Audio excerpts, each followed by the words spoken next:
got 2 minutes early. You happy if we start? Okay, cool. Rassie and Gaza, I've explained everything to you, so hands up for questions. Rassie, maybe just take us through the decision to pick such a strong team that's almost full strength, barring injuries. Yeah, afternoon everybody. It's the first test. Last week was a barbarian match, and we would like to set the tone. Obviously, Italy there's some guys a bit of unknown to us, and obviously we could analyse them from Six Nations and what they did last year. But there's a few guys we don't know, so we're not 100% sure what they'll dish up. But to have a steady hands and a steady start and hopefully a good start. And we gave some other guys a chance last week, and hopefully next week we can also, and against Georgia as well. So more just to steady the boat with the first test match. Josh, and then Rassie, just a word on Sia. How's injured at the moment? Yeah, he just did a stiff neck. It was nothing serious. That's all cleared up now. But he had a bit of a Achilles, not a strain at all. He's just really stiff there, So we just want to make sure.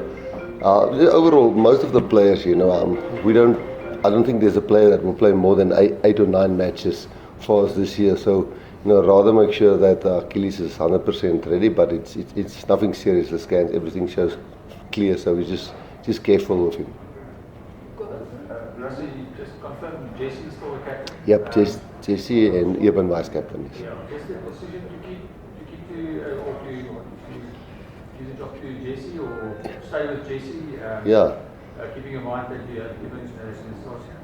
No, for sure. I think the more we can give, we don't want to give hand out captaincies like it's something that people don't deserve. I think Jesse is somebody that thoroughly deserves that, and the more we get guys like that, understanding what a captain needs when he's not captain, the better it is. We know what we always get out of Eben. Eben probably won't go 80. We hope that Jesse can go 80. Not that Eben won't make a 80, but we know we'll probably make a sub there somewhere between him and Lood. So we'd like to have the captain on the field. Sia, we know he understands the bomb squad and all of those kind of things. So some nice continuity with Jesse. He's always been a leader, and he did really well for us last week in that rain, controlling the game with all the other senior players in the team. So it's a nice opportunity for him to be in a test, a captain, and not a barbarian game. Rassie, even before you were coach, Eben and Lood were the first, the number one lock combination. Just to see Lood back now, back with Eben, must be pleased about that whole road that Lood has travelled. Yeah, I'm happy for him. First of all, we all thought it was really serious when he pulled out of the preparations or the final squad for the 2023 World Cup, and we thought it's quite serious. And to see him back, both shoulders. He had so many shoulder problems, but he looks all healthy. He's really in the best shape. I think he's in better shape than in 2019. So, and I think also the guys do rest a bit. When the bodies rest for 2 years or something like that, you don't have another 50 or 30, 40 games that your body has endured, if that is the right word. So, the age might be between 32, 33, but I think the body might be a 30, 29-year-old. So, the whole team is glad to have him back. He's a very sharp guy. He's a guy that studies the game a lot, and he certainly brings a calmness. But then, we'll have to give other guys also opportunity, like, Salman must come into the mix. Franco certainly deserves a start somewhere. There's a couple of locks but it's nice to have him back. Marino and then Kanisha. Good morning, Coach. What are you expecting from Italy on Saturday? And maybe what you are hoping Italy will bring to the field? We've been there when Italy beat us, and I can remember the World Cup pool game. We actually organised that game to be probably our most vital pool game in 2019. You know how big that game was. I think they reserved a red card in that game, which maybe swung the momentum a hell of a lot in our way. But that game was really nervy for us, and a lot of the players who's here can remember that.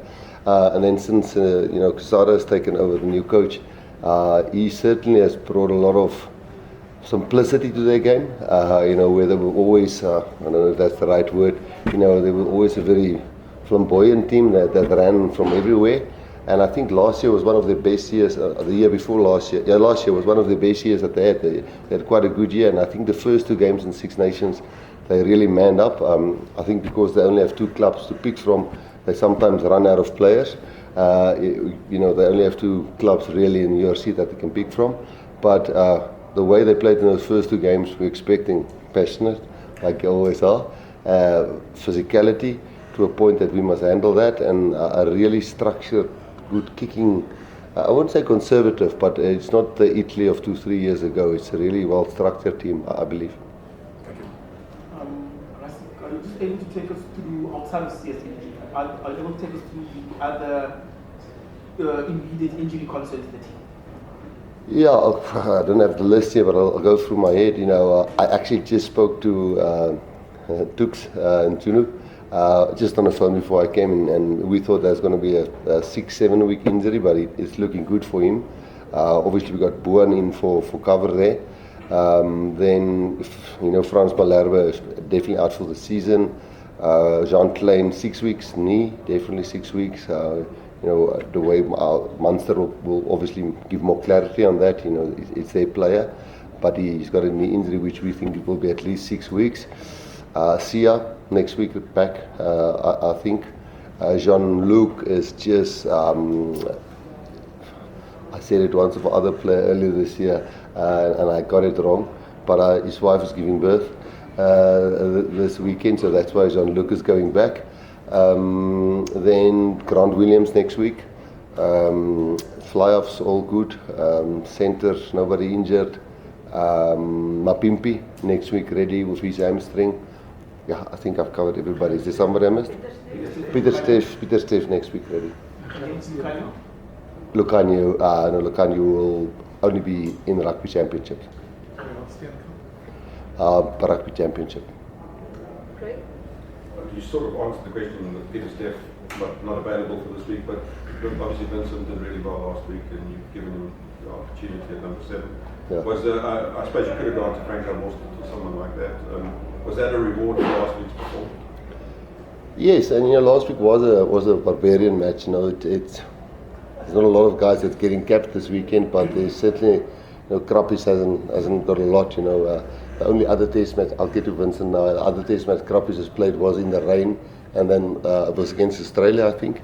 And this one was again in the rain. And I thought Krappies did really well, and so did Vincent. I thought Asenati was really solid, and Marnus I thought was really solid. This specific game, we don't have Peter Steff available. We just lost John Klein, so Franco must probably focus more on lock for us. Obviously, there's Ergie also on the bench, but Vincent was certainly a hell of a busy last week. I mean, if you take the 2 tries away, and you don't measure that as a man of the match performance or player of the match performance, but you go and look at his work rate. It was exceptional for a blind side. It was almost in the, I wouldn't say it was in the physicality of Peter Steff. I think he must still up the physicality to test match level, but his work rate is phenomenal, and the more test matches he play, I think the better he'll get. Guys, 2 more minutes before we switch off vloggers, so any questions for Gaza? Ross and then Anami? Classes. Gaza, obviously you've been out for a year from the Springbok team, struggled with injuries and all that. You even had a few full storms this season. How are you feeling, and thrilled to be back in the mix? Yeah, I'm very happy to obviously be healthy and to be back in the Springbok squad and team. As I said, it's been a difficult year, 2 years with injury, and then obviously with the suspension, it's keeping me out playing rugby. But very happy to get another shot, and for the coaches to believe in me and to get my opportunity again to play. I'm looking forward to it, and I'm excited. I'm a bit nervous, obviously. I haven't played, and the last game I played was in the Rugby World Cup final. So I'll have to obviously get in and hopefully just do my primary job, and hopefully the rest of the boys, I know they will take care of me and look after me. So yeah. Sorry, my question is for Rassie. Just the selection of Andre at 10, what was the thinking behind that? The book kicked very well, and Sasha is always doing something back. Andre has done so many times for us the job, and Sasha, he was playing at home, and it was a barbarian match. But Andre is 31. Johnny Sexton was 38 when he played his last World Cup. So Andre's got a lot of legs still in him, and we think he can go to the next World Cup.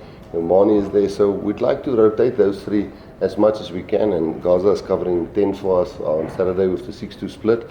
So I think you'll see, hopefully, if we keep momentum. It's tough to change things if you don't keep momentum, but hopefully between those three we'll rotate it. There will be certain stages where we would like to keep continuity, and just maybe to add on to that, playing these three matches now, after that there's a month before you go into Rugby Championship, so game time, caps and settling in, that's nice, but match fitness won't be a factor if you've got a month break between the Georgia game and the Rugby Championship, so I guess this is feeling out a few guys, getting some guys back into the mix, get some guys from injury back or suspension back, guys who was really ill like Lood back, and then some new caps into the mix. So I think between the three of them, the next three games will rotate quite often. Before videos go, any last question for Gaza? Damian, if my memory serves me correctly, you won the game for the box of the kick against Wales at Loftus not that long ago. Does that give you some, you say you're a little bit nervous, but maybe that memory is a good one for you? Yeah, definitely. I mean, that was a good memory. It was a scary day for us there at Loftus, but we did really well in the second half to come back. But yeah, I guess, as I said, a lot of guys in the team, the coaching staff, and the months of preparation that we had also gives me a lot of security, I think.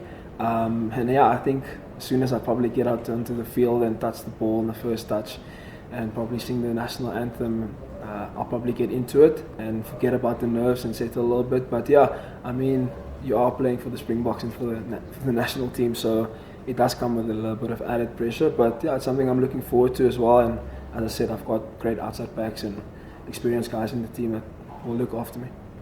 Thank you guys. Videos off, and then any further